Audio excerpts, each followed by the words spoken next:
Well, hello everybody. Bill Thornton, SoCal Saber. Thanks for stopping by.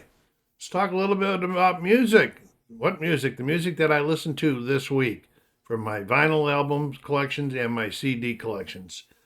And then at the end, I will pick the two that I liked the most or had the most fun with, whatever you want to call it, there, because they're all good. All right.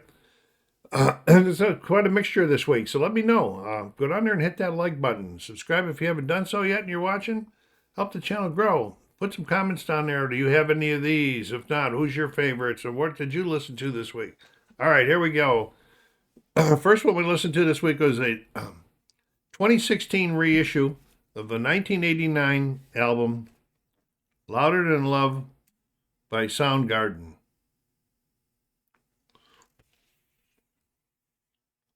I have two LPs in the collection by them. This was their second studio album and major label debut by the American Rock Band. Okay, the first one I don't believe they were signed to in the first one.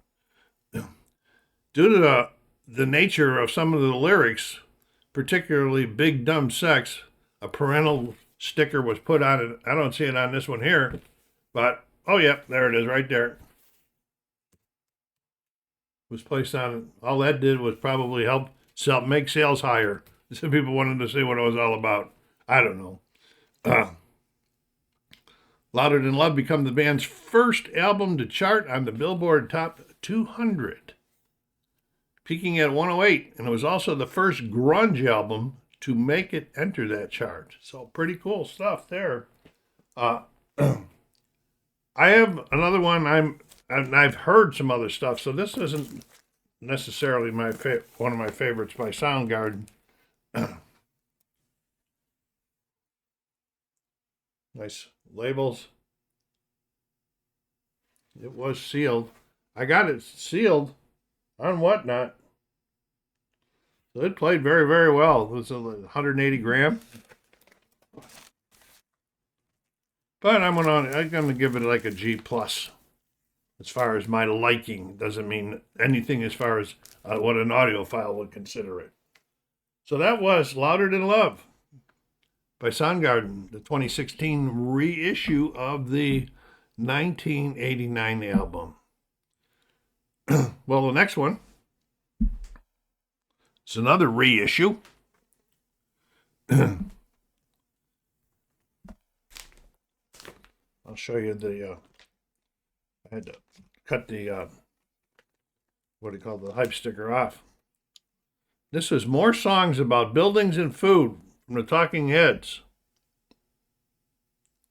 This was their second studio album by the American Rock Band.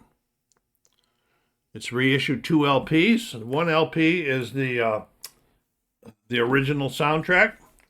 And the second LP is rarities and unreleased materials.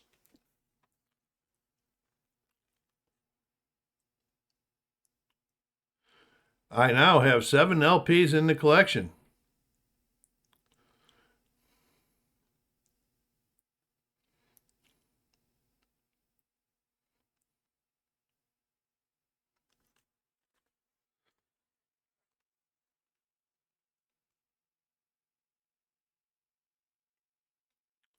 More songs.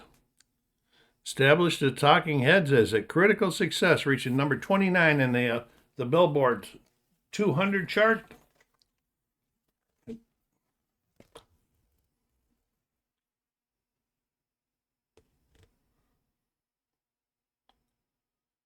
Number 29 on the Billboard Magazine's pop album charts, and number 21 on the UK albums charts.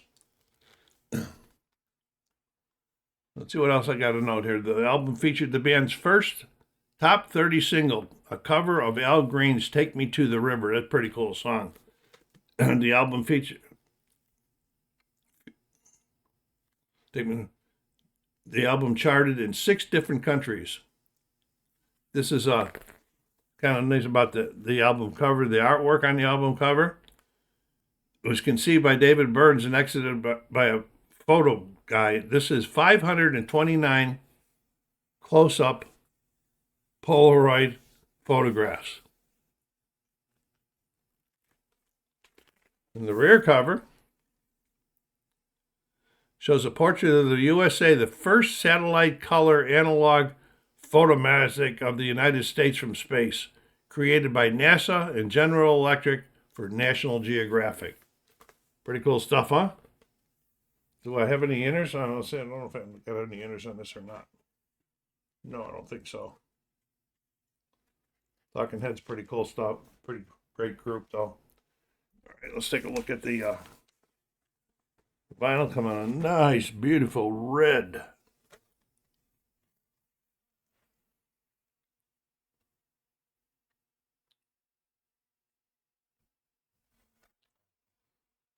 I bought this one from the In Groove in Phoenix. So there we are.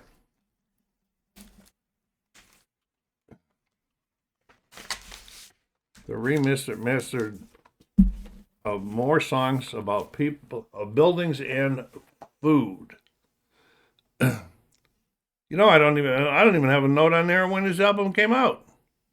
Let me look at it. Let's take a look. Let's check something here. 1978.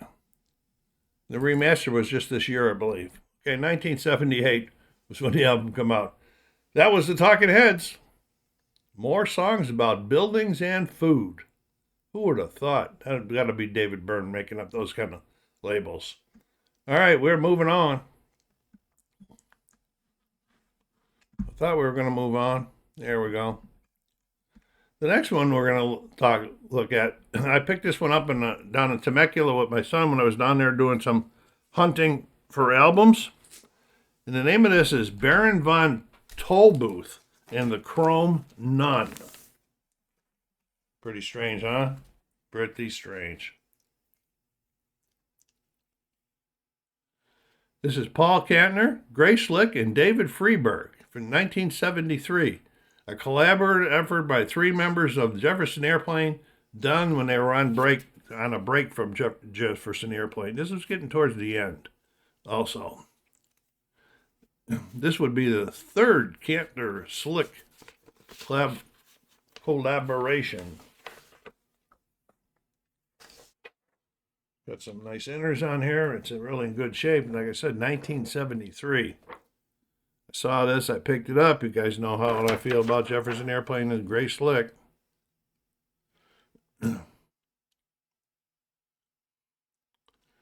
Yeah, and Freeberg, he had just recently joined Jefferson Airplane as a vocalist after spending time in Quicksilver Messengers service.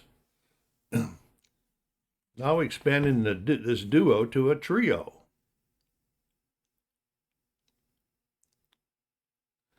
Although Jefferson Airplane was on hiatus, all of the current members contributed to this album in one way or the other, along with future members of Jefferson Starship.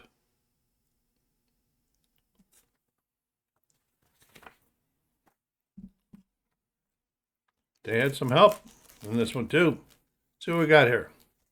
We had David Crosby, Jerry Garcia, Mickey Hart, the Pointer Sisters, and Craig Caccio, I can't pronounce them right. The future lead guitarist of Jefferson Airplane. No, Starship, I'm sorry. It was released at the same time that the final Jefferson Airplane album, which was the live 30 Seconds Over Winterland, was released. The album charted much poorly than any Airplane or Kantner Slick release, peaking at number 120 on the Billboard's chart. The era, I don't know. The era of Jefferson Airplane was coming to an end, and we were starting to see moves towards the creation of Jefferson Starship and the other very good group, Hot Tuna. I'm glad to have found that album, and it was nice. I enjoyed listening to them. Overall, I'll give it a G+ for me this week. So that was Baron von Tollbooth and the Chrome Nun from 1973. And by that name, Baron von Tollbooth and the Chrome Nun were nicknames that were given to them by David Crosby. I forget why he named them that, but that's that's a little trivia on that one. All right, moving on now. Getting a little further up in the years here. And this one here is another reissue. It's a 2012 reissue. This must be my week of total reissues of the 1984 album Hatful of Hollow by the Smiths. It's a 2012 reissue. Like I said, I have 3 LPs now in the collection from the Smiths. If you remember, the first one I got was it Murder and Meat, and I didn't like them, and I talked about it, how I didn't like them, and then I tried another one, and I liked them, and I took this one, and I liked this one too. So that was pretty good. Most of the songs from this came off of BBC Radio. It's a compilation of those songs performed on the BBC Radio sessions. Their first single, Hat and Glove,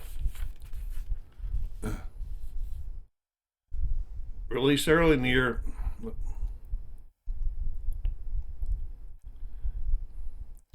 This took until 1993 to be released in the United States from 1984. The company did not like them and didn't want to sign them, you know. Even though Hateful of Hollow reached number 7 on the UK albums charts, remaining on the charts for 46 weeks. It was eventually released in November of 93 by Sire Records, which had initially declined to release the album in the country. What goes on with these people and their thoughts?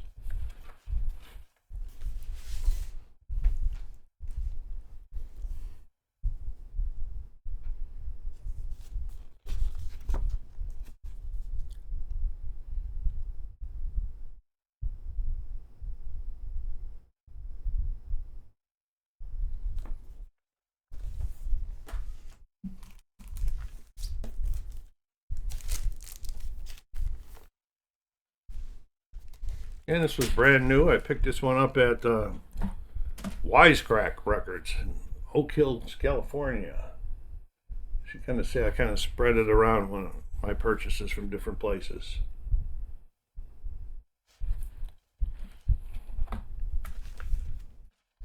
So that was Hatful of Hollow, 2012 reissue of the 1983 or 84 album by the Smiths. Good stuff. All right, good time of the week where we got to get to the CD racks. Pull the next ones off from there. First one we're going to look at today is number 136. This is Welcome to Wherever You Are by INXS, the 1992 album. I have 5 CDs in the collection by INXS. This was the 8th studio album by the Australian rock band. I don't know if I can get this up. This one was really hard. I had a heck of a time trying to open this, trying to figure out how to open it. I'm having the same problem right now, it looks like. Huh. Anyway. That is crazy. Don't know how to open it again.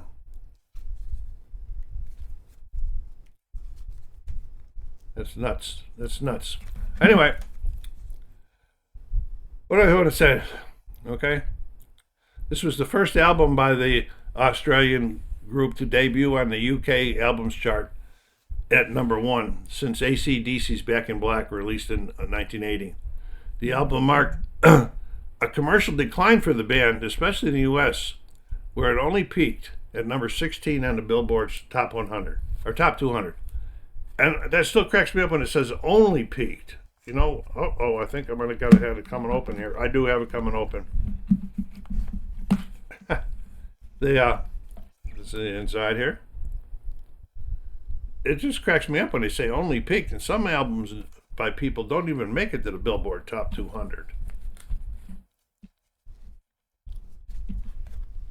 All right, well, what do you got going here? We got all kinds of stuff going here.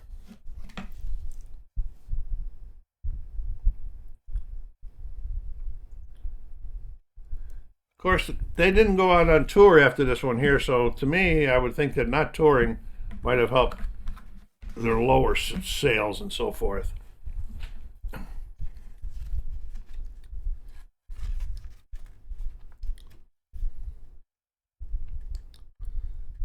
I think that this album here deserves at least a G plus by me. I was an INXS fan. I did not see them when Michael Hutchence was their lead singer. In 2000, what year was that? In 2005, they went on a TV show called Rockstar, INXS.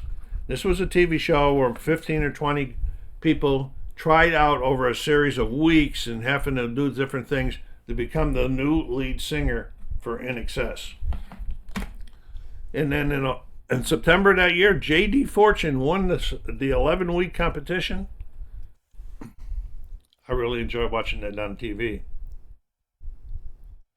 And following that, they went out on tour with J.D. Fortune, and I went to Vegas and saw them in their opening tour, their opening one. I forget, was Excalibur maybe, one of those ones there in Vegas. They did a good job. I always liked their thing. Another one, Michael Hutchence, another sad story. There's the tracks on that one. All right, now we're going into number 137, another 1992 album. This one's by the Allman Brothers. It's the Allman Brothers Band. A decade of hits, 1969 to 1979. I have 4 LPs and 3 CDs in my collection, and this is a compilation album. It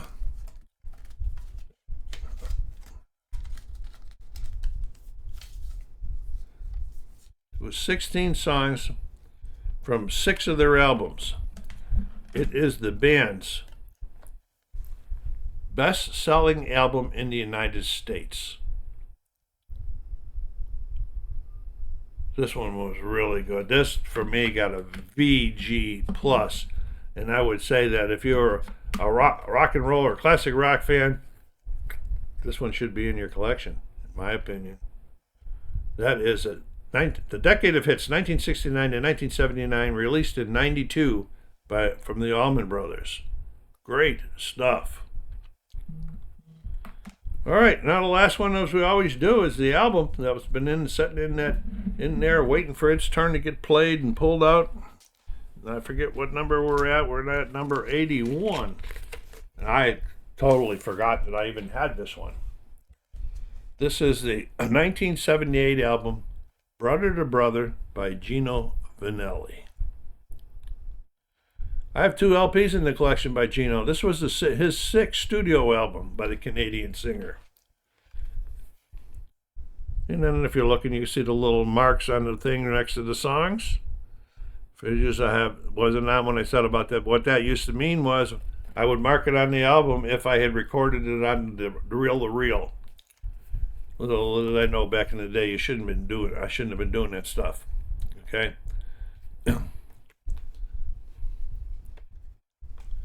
Despite this album's success,